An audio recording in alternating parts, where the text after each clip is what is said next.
Quero cumprimentar a todos com a paz do Senhor Jesus. Amém. Ao nosso Deus seja dado toda a honra, toda a glória, todo o louvor, toda a exaltação. Bendito seja o nome do Cordeiro para todo sempre. Quero o glorificar por mais um dia, estar diante da tua presença, ter a oportunidade de ter o fôlego de vida e poder degustar da sua graça, como também da sua misericórdia. Quero louvar a Deus pela vida da minha esposa, que não pôde me acompanhar. Estou vindo de uma série de cultos, de vigília, congresso. Saí sábado do congresso à noite, fui para a vigília, numa cidade chamada Marcilac, no extremo da Zona Sul. Eu prego lá constantemente numa vigília de uma casa de recuperação. Da onde eu moro, em Capivi, para lá, dá 2 horas e meia. É 70 quilômetros, mas leva 2 horas e meia para chegar. Quase perto de Cubatão, mas você entra lá para dentro do mato, segue na beira da linha do trem e tem um trabalho lá. Um dos trabalhos que eu faço é atrelado no casa de recuperação, um trabalho de missão. Dificilmente você vai ver eu postar alguns trabalhos que eu faço, mas chegamos de lá, fui descansar um pouco, tentar descansar um pouco. Eu fui pregar agora no congresso à tarde e vim para cá. Então minha esposa me acompanhou em 2 dos 4 compromissos e nós temos, além de Pedro, que é o meu filho primogênito, o mais velho, bonito que nem o pai, só que cabeludo, né? Tem agora o Felipe, pastor. O Felipe é mais pentecostal do que o Pedro. Ele é terrível na terra. Com 6 meses ele já estava com 4 dentes, irmãos. 4 dentes com 6 meses. E agora está nascendo uns caninos. Se eu estou enganado, eu falo os caninos. Isso, né? Esse é pior. Está parecendo que eu estou sendo pai de primeira viagem de novo, viu? Não lembro nada disso do Pedro, mas está tendo um pouquinho de febre, não por conta disso, porque ele também pegou uma gripe, enfim. Então não tem como acompanhar todas essas séries, mas ela transmitiu a paz à igreja, toda a igreja que quer receber ativamente. Amém! É um prazer poder retornar a esse lugar, pastor Neto. Deus abençoe por externar minha pessoa esse convite, a toda a direção desse culto de missão, irmãs, irmãos, é um prazer rever todos aqui. Pastor Elias, Deus abençoe. Prazer, estou aqui, sou de mim, sua esposa, pastora, Deus abençoe. Me sinto lisonjeado. Quem sou eu para pregar perto desses homens que viveram mais, se assim eu posso dizer, mais de 50% da vida em missão, né? Porque a obra de Deus, na verdade, é uma missão em si. Que Deus continue abençoando a todos quantos aqui estão. Quantos querem ouvir a palavra de Deus? Glórias a Deus. Glória a Deus. O Evangelho de Jesus Cristo, segundo vos escreveu Mateus, saber o capítulo de número 9. Mateus, capítulo de número 9. Priscila, quem é Priscila? Cadê a Priscila que está lá no fundo? Cadê a Priscila? Foi arrebatada? Não é possível. Cadê?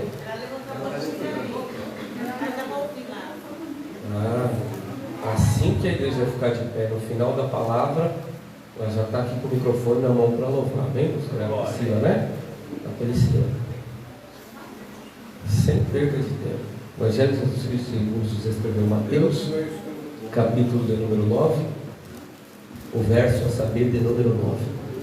Vamos fazer menção aqui para ganharmos tempo, 5 versos para a nossa breve meditação. Encontrou? Diga amém? Amém. Assim diz a epígrafe do texto: o chamado e a vocação de Mateus, verso 9. E Jesus, passando adiante dali, viu assentado na alfândega um homem chamado Mateus, e disse-lhe: segue-me. E ele, levantando-se, o seguiu. E aconteceu que, estando ele em casa, assentado à mesa, chegaram muitos publicanos e pecadores, e sentaram-se juntamente com Jesus e os seus discípulos. E os fariseus, vendo isso, disseram aos seus discípulos: por que come o vosso mestre com os publicanos e pecadores? Jesus, porém, ouvindo, disse-lhes: não necessitam de médicos sãos, mas sim os doentes. Ide, porém, e aprendei o que significa misericórdia quero, e não sacrifício, porque eu não vim chamar os justos, mas os pecadores ao arrependimento. E você diz amém? Amém. Toma aí assento com dignidade, aqueles que assim o podem fazer.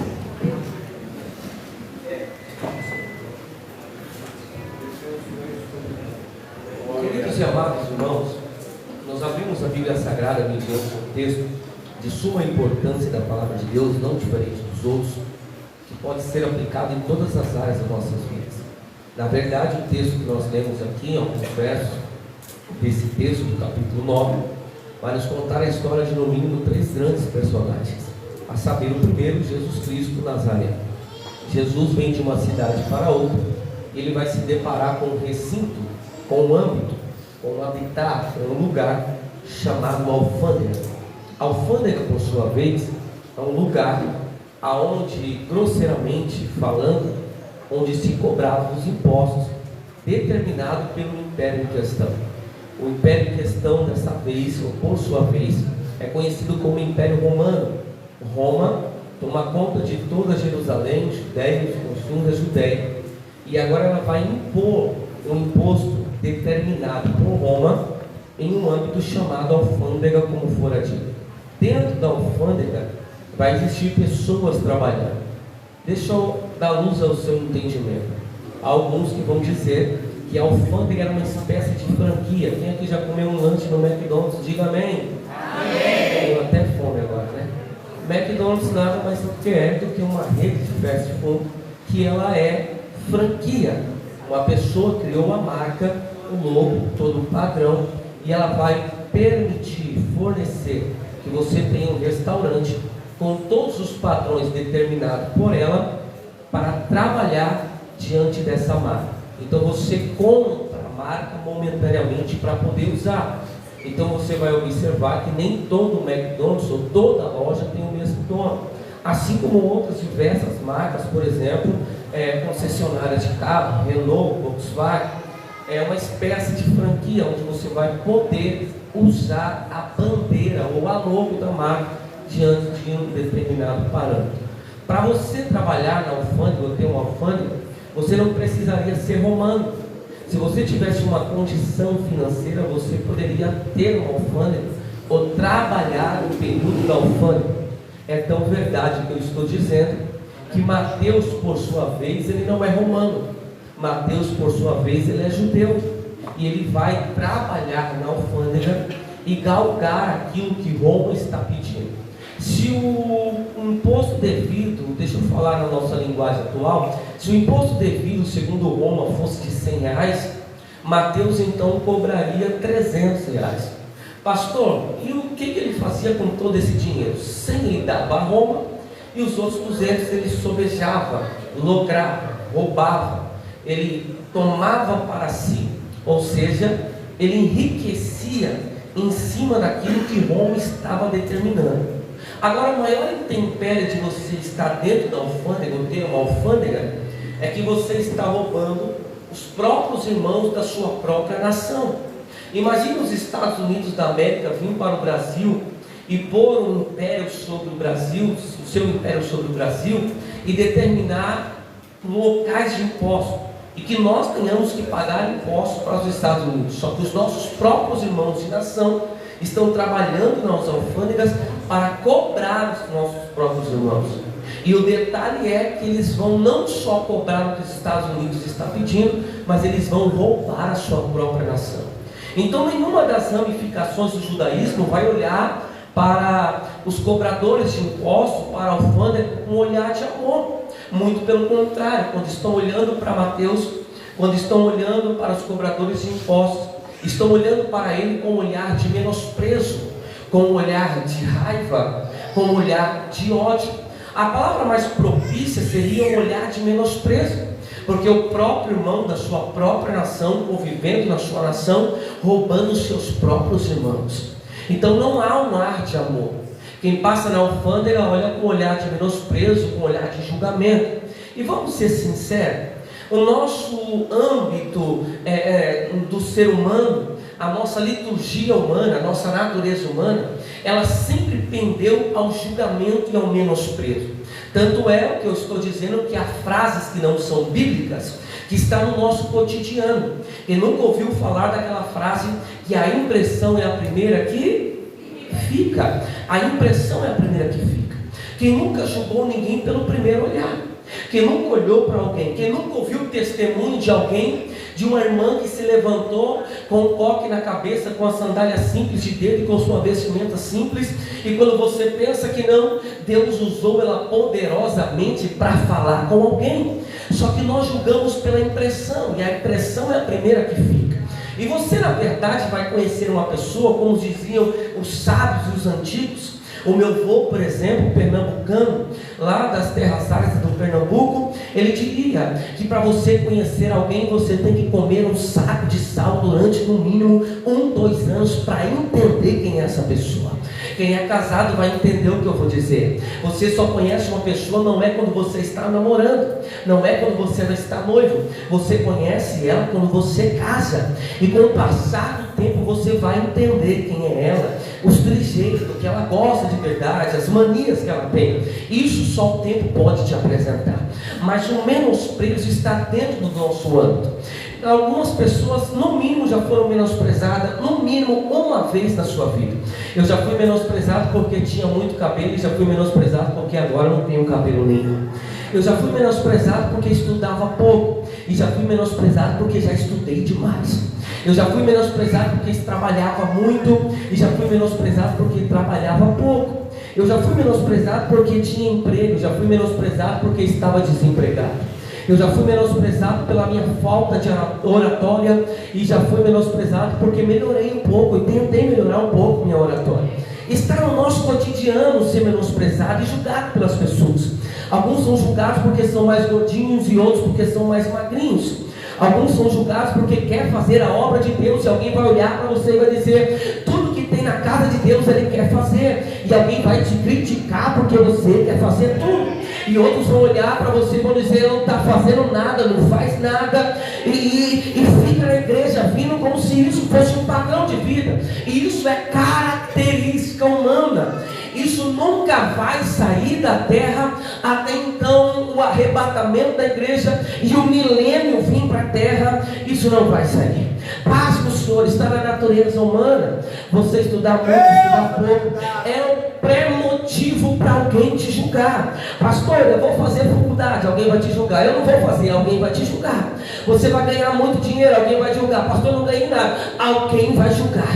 Eu vou abrir uma vendinha para vender brigadeiro na porta das casas, alguém vai dizer: não vai dar certo, alguém vai te julgar. E quando der certo, alguém vai dizer: encheu a cara, encheu o dinheiro de bolso, virou a cara para todo mundo, ficou rico, mas outrora te menosprezou por aquilo que você fez como projeto. Pastor, o que é isso? É característica humana, não não foge do parâmetro humano. Pastor, e por que o senhor está dizendo isso? Porque na alfândega eles eram julgados.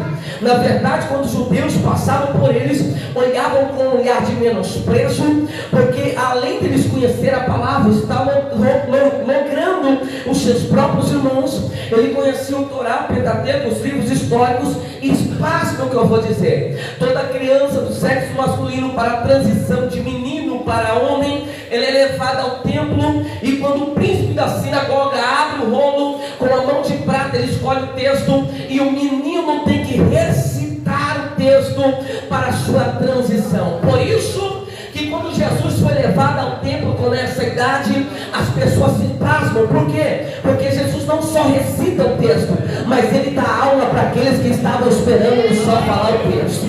Pastor, por que ele faz isso? Porque ele era a própria palavra, era a própria palavra falando a palavra. Eu erro, os senhores erram, qualquer pregador erra, mas Jesus, sendo a palavra, errar, eu nunca vi Jesus errar de maneira alguma, porque ele é a própria palavra. Agora escutai-nos por gentileza.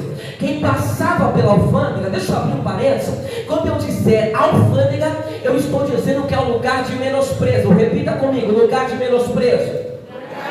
Não, parece que você não veio para um culto de missão. Diga: lugar de menosprezo.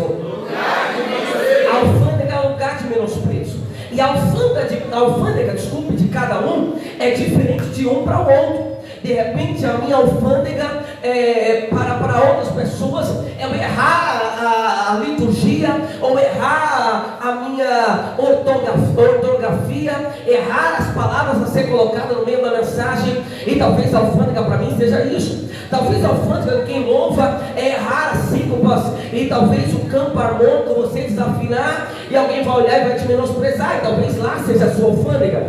Agora escute bem, quando os judeus passam, as pessoas passam pela alfândega, eles estão olhando com o olhar humano, e o olhar humano é diferente do olhar divino. Quando Jesus passa na alfândega, ele não olha com o olhar humano, porque o olhar humano está propenso a julgar e menosprezar. Só que quando Jesus passa na alfândega, ele passa olhando com o olhar de amor de Deus, e o olhar de Deus é totalmente diferente do olhar humano. Pastor, me prova. Eu vou provar. Dentro da Bíblia que eu poderia te dar vários respaldos, mas eu vou falar por mim, por mim. Dentre os 12 apóstolos, eu não escolheria um dentre os 12. Por que, pastor? Eu não escolheria João, porque João era o mais novo, e João, sendo novo, não estava preparado para a tamanha obra que Deus estava para fazer sobre a face da terra. Eu não chamaria Pedro, porque Pedro tinha um temperamento sanguíneo, e se fosse brasileiro, seria como meu pai, pernambucano, com a espada escondida debaixo da cintura, com 3 anos e meio com Jesus, quase, para entender o que era graça, estava cortando a orelha de soldado. Eu não escolheria Filipe, porque Filipe, quando olhou para Jesus, para fazer a multiplicação de pães, ele vai dizer: Jesus, nem 5 pães e 2 peixes, o que é isso para tantos? Nem 200 dinheiro de pães daria para todo esse povo se alimentar.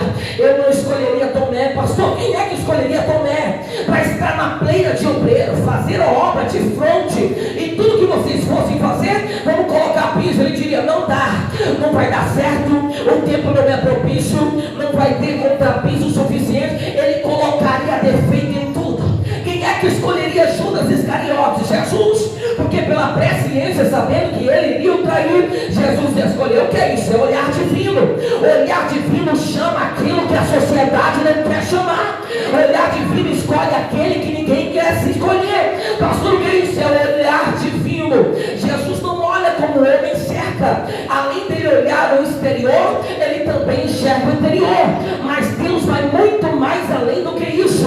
Na verdade, Deus olha para nós, e quando ele olha para nós, ele nos enxerga em 3 tempos. Ele enxerga o nosso passado, ele enxerga o nosso presente, e ele também já enxergou o nosso futuro. Alguém recebeu ela, mas eu vou melhorar para você entender. Ele já sabe do nosso passado, ele conhece o nosso futuro, o nosso presente, mas ele já determinou o nosso futuro. Levante a mão que eu vou profetizar. Por mais que as investidas em Satanás pareçam ser maior, Deus já determinou qual é o seu futuro, e tudo que Deus faz é perfeito. Quem crê nessa palavra, diga glórias a Deus. Olhar divino é diferente do olhar humano. Quando Jesus olha para Mateus, que ele enxerga os 3 tempos da vida de Mateus, ele está olhando com o olhar de Deus Filho. E quando ele olha para Mateus, ele lança uma palavra, e a palavra é: segue-me. Jesus não olhou para ele dizendo, como disse a Pedro: vem, Pedro, porque você vai ser não pescador de peixe, a partir de agora você será pescador de alma. Não, Jesus não disse isso. Jesus não deu uma sapateada, não profetizou dizendo assim: digo eu de mim mesmo que sou Jesus. Não, ele não fez um alvoroço, aviãozinho, balão do posto, correu na igreja. Não, ele olhou para Mateus e ele lançou uma palavra. A palavra era simples. Jesus não enfeitou o pavão, Jesus não comparou o iPhone XR com o 11. Não, Jesus não fez isso. A mensagem era simples. Ele disse: ó, levanta. Não, ele não disse. Pastor, então o que ele disse? Ele disse: segue. Quando Jesus diz para ele, pastores, segue, Jesus está entregando sobre a mão de Mateus o maior poder que todo ser humano, independente de ser crente ou não, recebe sobre a sua vida. Pastor, que poder é esse? Alguém vai dizer: é a unção. Eu vou dizer: não é a unção, porque a unção é capaz capacitação. A unção vai te dar 3 coisas que você sozinho não teria. Primeiro, vai te mostrar coisas que sozinho você não veria. Segundo, vai te levar em lugares que você sozinho não chegaria. E terceiro, vai fazer você alcançar coisas que você sozinho não alcançaria. Pastor, então o que é unção? Não é poder, não, é capacitação. Ela vai mostrar, te levar e fazer alcançar o que você sozinho não faria. Pastor, então o maior poder é o Espírito Santo? Não, o Espírito Santo não é o maior poder. Por quê? Porque ele é o próprio Deus, ele é detentor do poder. Sendo Deus, ele não pode ser chamado de poder, porque ele é o próprio Deus. Pastor, então qual é o maior poder? É algo chamado livre-arbítrio. Quando Jesus diz para ele, segue, ele está entregando para Mateus o poder do livre-arbítrio. Pastor, o que é livre-arbítrio? É você fazer o que você quiser, na hora que você quiser. Se você quiser levantar do culto agora e ir embora para casa, você pode, sim ou não? Se você quiser entrar na igreja e não dar nenhum glória, entrar fechado, cara amarrada, braço cruzado, ir embora, pode. Você trabalha na segunda registrado, e aí amanhã você acorda cedo, tá meio chuvoso, você diz, não vou lá comer marmita remexida dentro do trem do ônibus, não, eu vou ficar em casa dormindo. Você pode, sim ou não? Isso é livre-arbítrio, você fazer o que quiser, na hora que quer, do jeito que quer. Mas quando Jesus lança a palavra para ele, o poder de decisão está sobre a vida dele. Ele pode decidir ficar do jeito que ele está, ou levantar e seguir Jesus. A decisão não é de Jesus, porque Jesus lançou a palavra. É a palavra que muda. O que muda é quando a palavra é lançada, e não só lançada, porque você pode ouvir a palavra aqui em 365 dias, ir para o monte, sapatear, fazer campanha de 12 dias, 12 pregadores diferentes, mensagem do céu, arrebatando a igreja, pessoas penduradas no ventilador, plantando bananeira, batizando, recebendo cura, o movimento todo acontecendo. Mas se você ouvir a palavra e não seguir a palavra, a tua história não muda. É por isso que tem gente que fica 10 anos, 20 anos, 30 anos, 40 anos na igreja, e a vida dela não muda. Porque, pastor, ouve a palavra, mas não cumpre a palavra. Ouve a palavra, mas não segue a palavra. Eu tenho uma mensagem de Deus para a tua vida. Jesus olhou para ele e disse, vai ficar do jeito que está, ou vai tomar uma atitude? Segue, porque hoje tem mudança. Levante a mão que eu vou profetizar. A palavra é simples e pregada. Ele está dizendo, a decisão é sua. Aí você vem num culto que ele enche, esperando Deus falar no teu ouvido. Mais do que isso é impossível. Ele está dizendo, eu estou trazendo a mensagem, mas a decisão é sua. Vai ficar sentado e passar o ano inteiro reclamando, ou vai ficar de pé e mudar a história da tua vida? Aleluia! Só quem veio mudar a história, diga glória a Deus por isso. A decisão é dele. Imediatamente ele levanta e segue. Só que Jesus disse só para ele seguir. A ação de levantar é dele, porque ele não está acamado, ele não está impossibilitado. Por isso que Jesus não vai dizer para ele, em qualquer texto original que você vai procurar, vai olhar para ele e vai dizer, segue. Ele pode estar sentado e deitado, mas ele tem força para fazer o que Jesus liberou para ele. E a vida dele só muda se ele seguir a palavra. E aí ele levanta. Ele nem poderia sair da alfândega. Alguém aqui trabalha no ramo de medicina? Diga amém. Tem alguém? Ninguém? Alguém aqui trabalha no ramo de segurança? Tem um ali que trabalha na medicina. Alguém que trabalha no ramo de segurança? Portaria? Vou explicar, dar um outro entendimento. Quem trabalha em segurança, portaria, medicina, você não pode sair do âmbito que você trabalha sem antes ser rendido. Pastor, o que é ser rendido? É esperar alguém chegar no teu lugar para substituir você. Quando a pessoa chega, você pode sair. A alfândega funcionava do mesmo jeito. Mateus não poderia se levantar e ir embora. Ele precisava alguém chegar, esperar chegar, para ele levantar e seguir. Mas ele nem ligou para aquilo. Porque quando Jesus chamou ele ouviu uma palavra que ele nunca ouviu na vida dele. Então ele tomou uma ação que ele nunca tomou. Quando ele levanta e segue Jesus, ele está dizendo: eu não quero nem saber o que vai ficar para trás, o que me importa é o que está chegando na frente. Ele está dizendo: mas eu vou ser julgado, não tem problema, a alfândega já passou, a alfândega na minha vida nunca mais. Eu profetizei sobre a cruz a receber. Ele olhou para a alfândega, eu estou conjecturando porque o texto não diz, mas eu quero imaginar que ele olhou: eu não estou nem aí para quem vai apontar o dedo, eu estou olhando para frente. Eu não estou nem aí para quem está olhando para mim, você não tem jeito. Maior é quem nos chamou do que aquilo que está ficando para trás. E quando ele segue Jesus, lá em casa, ele vai para casa preparar um banquete. Se fosse hoje, nós chamamos de culto de ação de graça. O que é o culto de ação de graça? Vamos lá, o que é um culto de ação de graça? A própria palavra está dizendo. O quê? Agradecimento.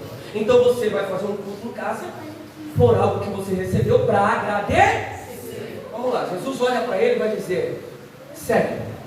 Aí ele vai para casa para preparar um banquete para agradecer algo que ele não recebeu. Como é que alguém vai para casa para agradecer o que não recebeu? Porque Jesus não entregou promessa como entregou para Pedro. Jesus não entregou promessa como entregou para outros discípulos. Ele só olhou para ele e disse: segue. E aí ele levanta e vai para casa para agradecer. Pastor, por que ele agradece? Primeiro, ninguém nunca olhou para ele e lançou uma palavra como Jesus lançou. E nós estamos no culto de missão. Quantos da ramificação do judaísmo passavam por lá todo dia e nunca olhou para ele e disse: olha, isso aí que você está fazendo está errado, vamos para a sinagoga, vamos se consertar, vamos meditar na palavra. Ninguém nunca lançou uma palavra para ele. Pastor, o que é isso? Jesus estava esperando alguém fazer a missão, mas ninguém fez. Então Jesus passou e fez a missão. Quando ele foi para casa, ele vai agradecer o que ele não recebeu. Primeiro, ele nunca ouviu essa palavra, então ele agradece o que ele não recebeu. Quando ele chega em casa, olha o tamanho do nível do menosprezo. O texto vai dizer que os fariseus observam que eles estão sentados à mesa com Jesus e os discípulos, e vai dizer: não é Jesus, é Jesus. Com os discípulos, sentado com os publicanos. Quem é os publicanos? Os cobradores de impostos. Com os publicanos pecadores. Equalizou o nível. Quem eram os pecadores? Os fornicadores, os avarentos, os prostitutos, os adúlteros. Ele está equalizando o nível. E quando ele olha para isso, os fariseus, quem é a ramificação do judaísmo, olha para dentro de casa. Jesus chama ele da alfândega, leva para dentro de casa, e dentro de casa Jesus senta na mesa. Eles nunca fizeram nada para Mateus, mas quando Jesus entra na casa, fariseu é sempre assim, irmão. Nunca faz nada, mas quando alguém faz, quer apontar o dedo naquilo que Jesus está fazendo. Não vem para oração, mas reclama de quem ora. Não quer pregar no lar, mas reclama de quem está pregando. Não vem louvar, mas reclama de quem está louvando. Não participa o ano todo do conjunto, mas no congresso quer participar, e no chamar fica com um bico feio, o cara feio o ano todo, porque no WhatsApp não fala com ninguém. Que é característica de fariseu. Fariseu nunca faz, mas sempre aponta a mão naquele que está recebendo algo de que Jesus está entregando para ele. Quando ele senta à mesa, ele está chamando quem precisa, não é quem já tem.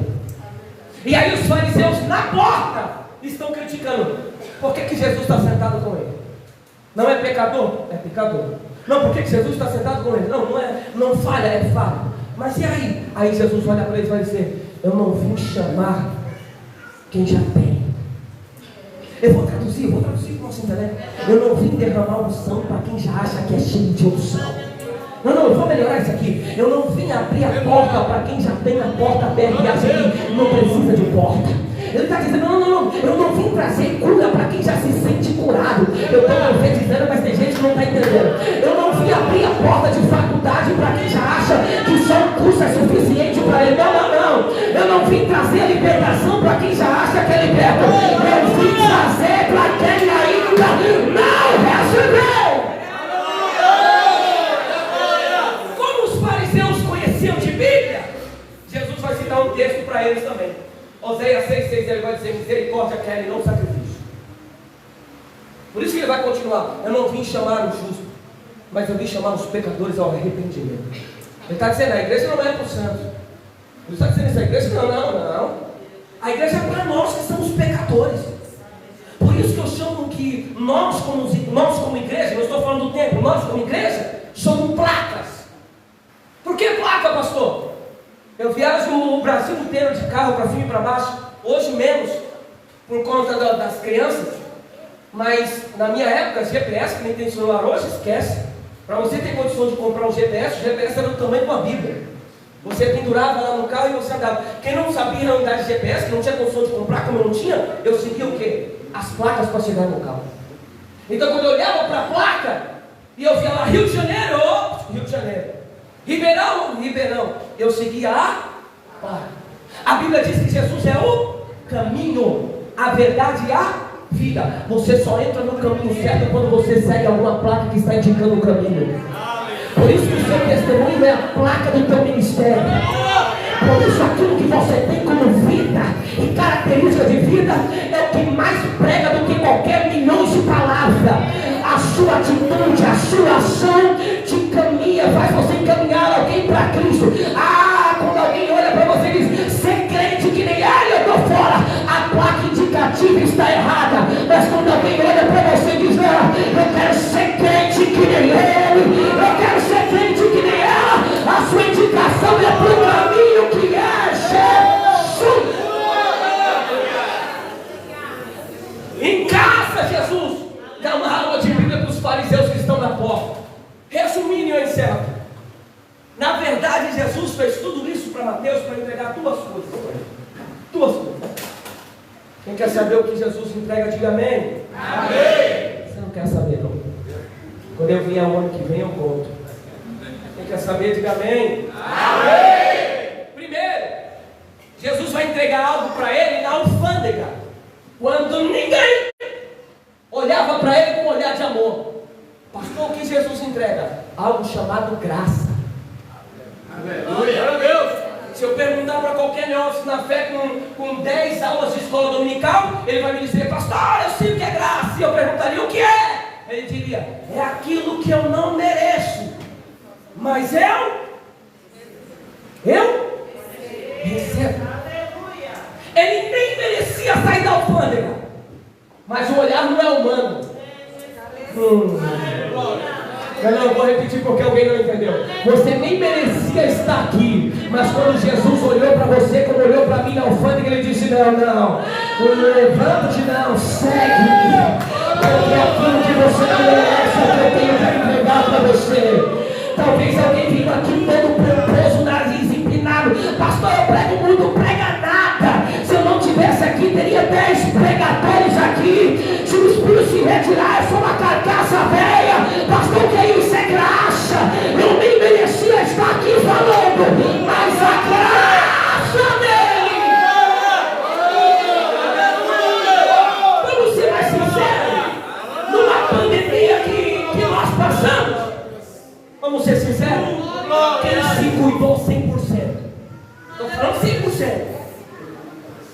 Não passou a mão na boca, entrava dentro de casa 100%? Vamos ser sinceros? 100%? Pastor, por que nós morremos? Porque a graça nos alcançou. Não, você lembra de onde Deus te tirou e o que Deus já fez na tua vida? Não, vamos ser sinceros. Você já viu de onde Deus te trouxe, te colocou num lugar que nem esse? Numa cadeira confortável que nem essa. Aí ele vai dizer: você nem merecia, mas a minha graça te alcançou. Quem crê na graça desse Deus ele não merecia. Pastor, me explica melhor o que é graça. Eu te explico. É como uma mulher estéril é abençoada por Deus e concebe um filho. Ela pega o seu filho sobre o seu colo e passa no que eu vou dizer. Quanto mais você luta para receber algo, mais valor você dá. Já percebeu isso? Quanto mais aprovação é para mãos quando você recebe. A graça é assim. Você nem merecia, mas o Pai nos pegou no colo. Nos carrega como uma mãe que amamenta o seu filho carrega. Nem merecíamos, mas Ele nos trouxe até aqui hoje. Pastor, o que Deus entregou então na segunda coisa? Na alfândega Ele entrega o que? Se você entender só isso, eu vou para Itapevi feliz. Na alfândega Ele entrega o que? Mateus recebe o que? Graça. Pastor, então qual é a segunda coisa que Ele recebe? Ele recebe dentro de casa, sentado na mesa. Não se assuste que eu vou dizer, mas sentar-se à mesa com alguém é simbolismo de aliança. Por isso que você não pode levar qualquer pessoa para sentar à mesa da tua casa. Pastor, você está doido? Não estou nada. Nem todo mundo que anda com você quer que você seja vitorioso e abençoado por Deus. Pastor, mas fulano ora, mas está de olho naquilo que você quer receber. Jesus chamou 12, dentre os 12, um estava tentando tomar aquilo que era do próprio Deus, tomar o lugar dele vendido por algumas moedas de prata. Pastor, sentar à mesa é aliança? É. Ele tirou ele da alfândega, lugar de menosprezo, levou para casa por causa da ação dele se levantar e seguir. E dentro de casa, Deus entrega para ele algo chamado misericórdia. Pastor, o que é misericórdia? A junção de duas palavras: miséria e córdia. Miséria é pouco e córdia é coração. Então é o pouco do coração. Quando Jesus entrega para ele misericórdia, ele está olhando para os fariseus que não fizeram nada, mas quando Mateus tomou a ação de mudar a vida dele, quem disse que Jesus olhou para ele e disse: vai ficar tudo em paz? Porque toda ação, e isso é frase do cotidiano, gera uma. Enquanto você está de boa tomando água de coco, sendo balançado na rede, sem lutar contra as hostes malignas, Satanás está tranquilo com você. Mas quando você põe a mão na obra de Deus para saquear o inferno, quem disse que os demônios vão ficar quietinhos? Vão se levantar com a sua vida, contra a sua vida.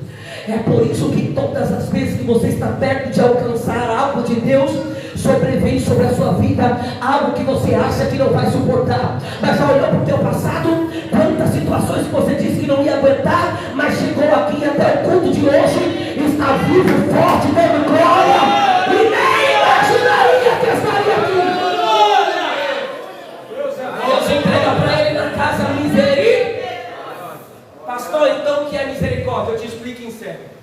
É o contrário da graça. Se a graça é aquilo que eu não mereço, eu recebo.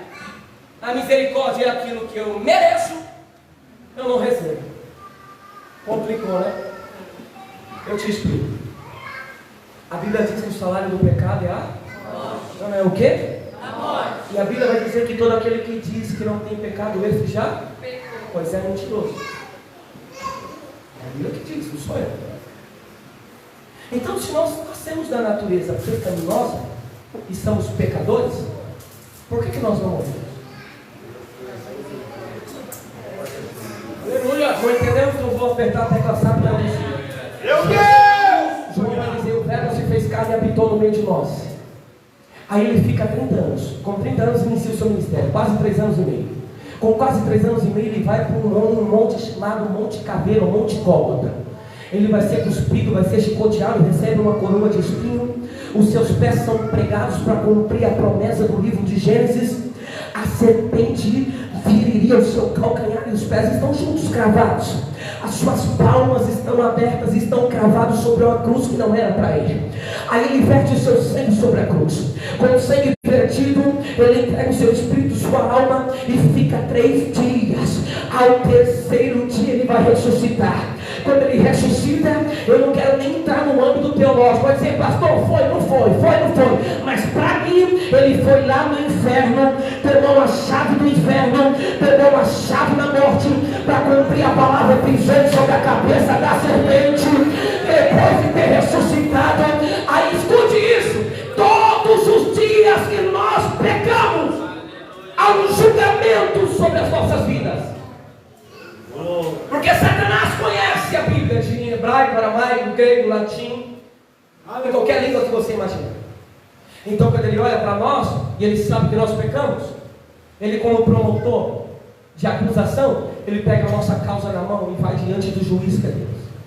Quando ele chega diante do juiz que é Deus, ele vai dizer: está vendo, o Ananias pecou, e a tua palavra vai dizer que o salário do pecado é ele tem que morrer. Ele pecou, e a tua palavra. Mas aí vem Jesus, o promotor de defesa, e ele pega a minha causa na mão. Quando ele pega a minha causa na mão, ele vai diante do juiz e diz: é verdade, ele tem que morrer porque a palavra diz. Mas a tua palavra também, Deus, está registrada, que eu fui lá na terra, 3 anos e meio de ministério, eu verti o meu sangue na cruz, e o meu sangue veio para perdoar todos os pecados. Pastor, eu não entendi, eu te explico. A misericórdia não é nosso dom, não é porque nós merecemos, mas quando Satanás vai nos julgar, Deus, talvez, eu vou conjecturar, apresente a palma da sua mão com a marca do cravo para lembrar para ele, dizendo: eu fui lá, morri morte de cruz, para nunca mais ele ser acusado, porque o meu sangue perdoa ele de todo pecado. Quem quer essa palavra, diga glória. Nós só estamos aqui por causa de 2 coisas: graça e misericórdia. É o fator de nós não sermos consumidos. Posso pedir para a igreja? Fique de pé, por gentileza.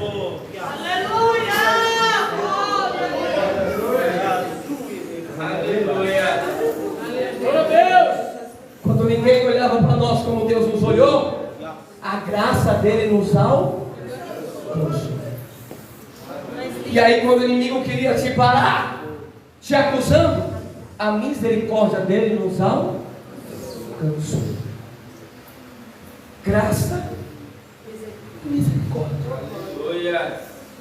Quando ninguém te dava valor, Jesus não só enxergou o teu passado e o teu presente, ele já tinha determinado o seu.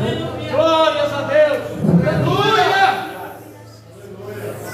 O maior intempério é quando você toma ação para mudar a tua vida.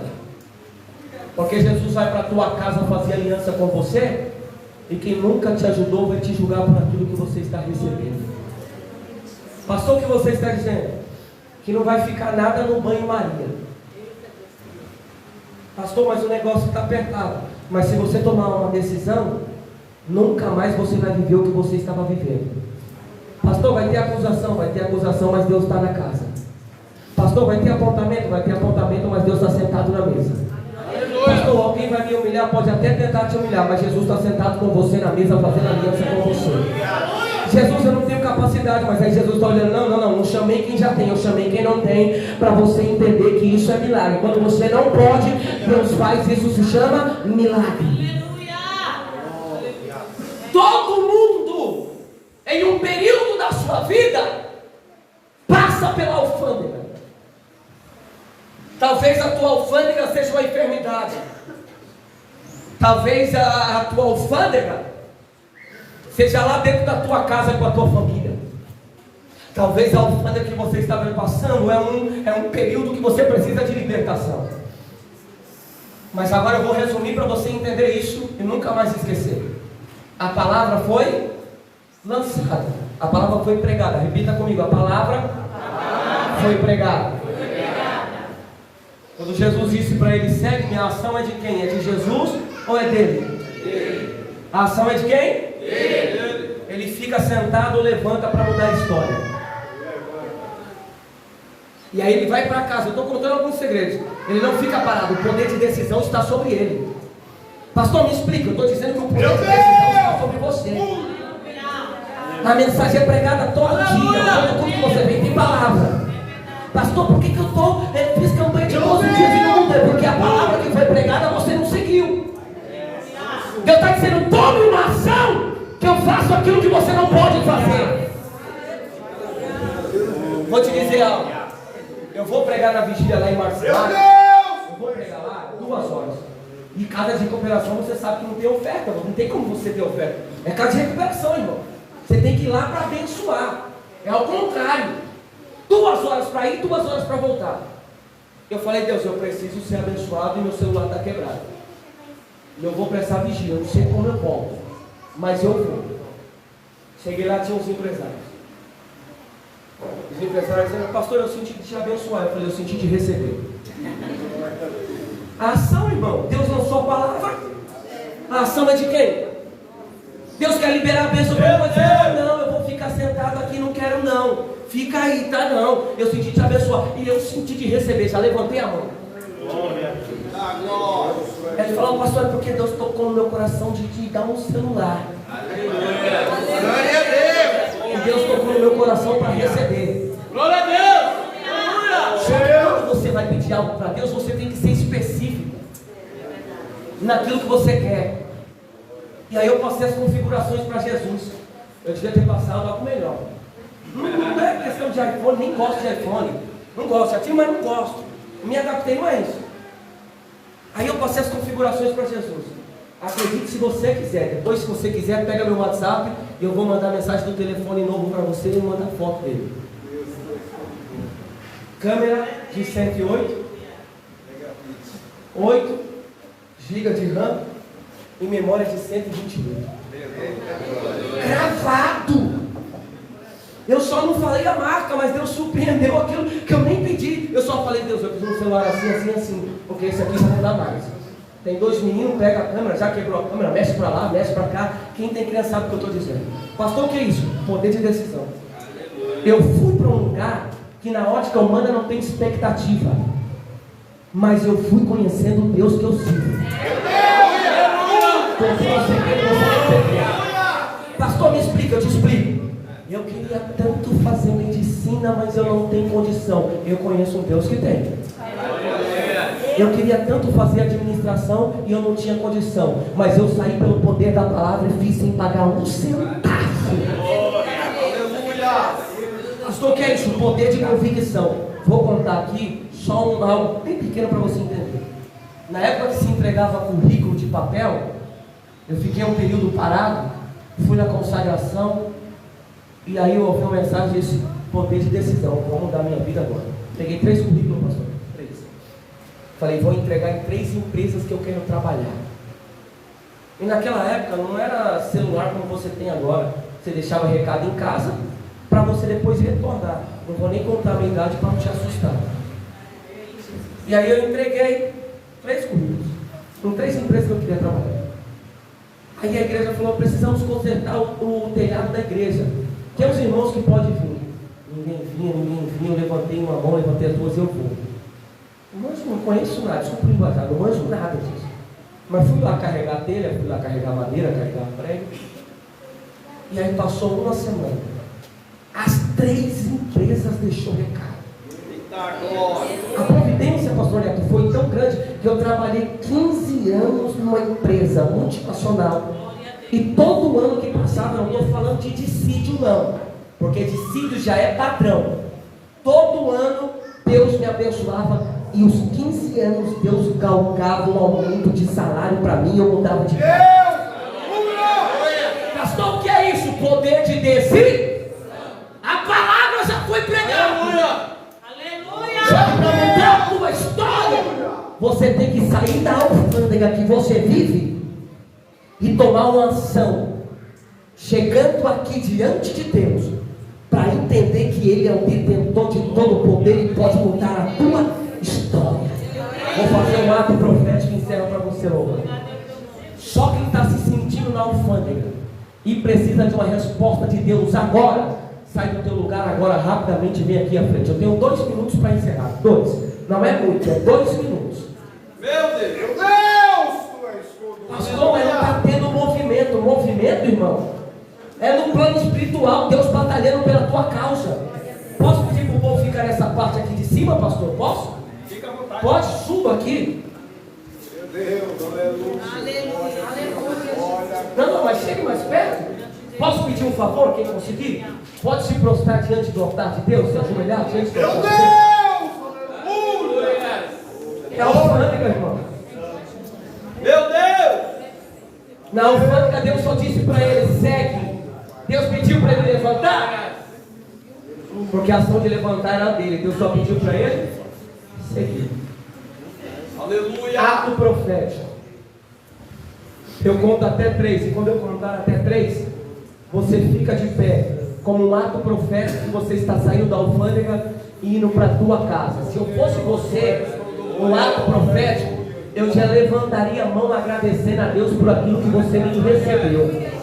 Se eu fosse você, eu chegaria em casa, pisaria a planta dos seus pés e diria: Senhor, graças eu te dou por aquilo que eu nem recebi, mas o Senhor vai me entregar. Eu vou contar até 3, você fica de pé para receber a graça e a misericórdia de Deus aqui agora. 1, não é pelo poder da voz de um homem, mas é pelo poder da palavra que vai mudar a tua história. Não é por circunstância de merecimento, mas é por aquilo que nós não merecemos para receber a graça. 2,5, nunca mais a tua história será a mesma. 3, fique de pé e receba a graça e misericórdia.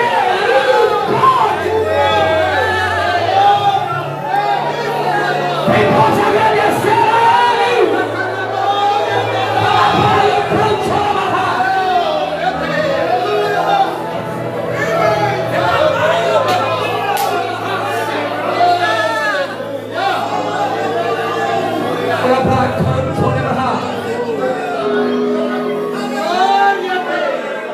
Se eu fosse você que veio aqui na frente, eu já teria levantado as duas mãos para agradecer aquilo que você não recebeu ainda.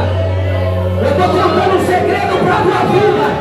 Se você acredita no poder de Deus, agradeça Ele pelo que Ele vai fazer.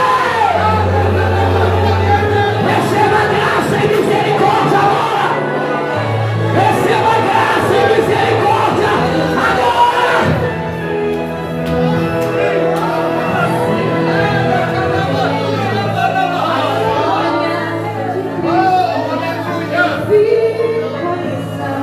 Com grande emoção, no privilégio que muitos tiveram O período de agradecer agora. sentir sua mão. Pastor, o que eu tenho que fazer?